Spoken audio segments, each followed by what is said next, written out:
Hello বন্ধুরা, শুভ সন্ধ্যা। আজকে সন্ধ্যার টিফিনে মুখরোচক কিছু খেতে মন চাইছিল, তাই জন্য ঝটপট করে এই রেসিপিটা বানিয়ে নিলাম। এই রেসিপিটা দেখতেও যেমন সুন্দর, খেতেও তেমন দুর্দান্ত স্বাদের হয়। বাচ্চা থেকে বড় সবাই এই রেসিপিটা খুবই পছন্দ করবে, একবার বানিয়ে দেখো। তার জন্য প্রথমেই আমি 4টে আলু সেদ্ধ করে নিয়ে গ্রেট করে নিয়ে ওর মধ্যে নুন, চিনি, লঙ্কার গুঁড়ো আর অল্প অল্প করে কর্নফ্লাওয়ার দিয়ে ভালো করে মেখে নিচ্ছি। আর অবশ্যই গোটা জিরেটা প্রথমেই দিতে হবে, আমি ভুলে গেছিলাম, তাই জন্য পরে দিলাম। ভালো করে মেখে নিয়ে একটা শক্ত ডো বানিয়ে নিচ্ছি।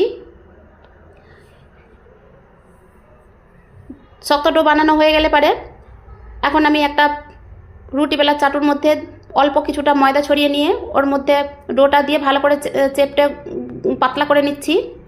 খুব পাতলা করা যাবে না, একটু মোটা রাখতে হবে। এখন একটা যে কোনো বোতলের ক্যাপ দিয়ে আমি গোল গোল করে শেপ দিয়ে কেটে নিচ্ছি। ওই গোল শেপগুলোর মধ্যে আমি একটা পাইপ নিয়েছি, পাইপ দিয়ে ছোট ছোট করে চোখ বানিয়ে নিলাম। আর একটা চামচের পিছনের দিয়ে আমি স্মাইলিটা বানিয়ে নিলাম। দেখো বন্ধুরা, কত সুন্দরভাবে এই ডিজাইনটা হয়ে গেল।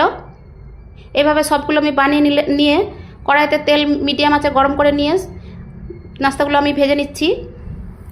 গ্যাসের ফ্লেমটা অবশ্যই লোতে রাখতে হবে, একদম লোয়ে নয়, লো থেকে একটু মিডিয়ামে রাখতে হবে, কারণ না হলে ভিতরে কাঁচা রয়ে যাবে, উপরে পুড়ে যাবে, আর সুন্দর যে গোল্ডেন কালারটা আসবে না।